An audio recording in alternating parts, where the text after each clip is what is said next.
அன்பான தேவ ஜனமே, விக்டரி காஸ்பல் சர்ச் விடுதலையின் சுவிசேஷ சாப்பிடுவதை வழியாய் உங்களுக்கு கிருபையும் சமாதானம் உண்டாவதால் இன்று தேவன் உங்களுக்கு தரும் ஆவிக்குரிய வார்த்தை என்ன அப்படின்னா, நீதிமொழிகள் 15:1. மெதுவான பிரதியுத்தரம் உக்கிரத்தை மாற்றும், கடுஞ்சொற்களோ கோபத்தை எழும். அப்போ நீங்க மெதுவா பேசும்போது யாரு உன்னோட வார்த்தை அவங்க கேக்குறாங்களோ கோபப்படாம இருப்பாங்க.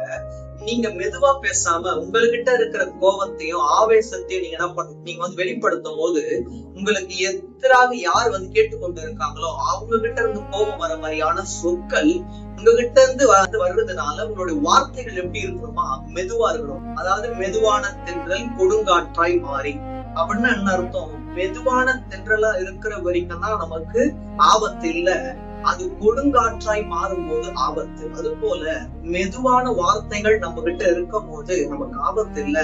கடும் சொற்களா எப்ப மாறுதோ பிறருக்கு கோபம் வரும்படியாக நம்மளுடைய வார்த்தைகள் இருக்கும்.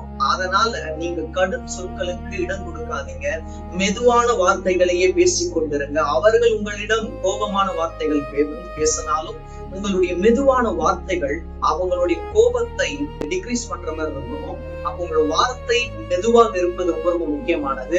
தேவன் இந்த ஒரு வார்த்தை உங்களுக்கு ஒரு ஆலோசனையா சொல்றாரு.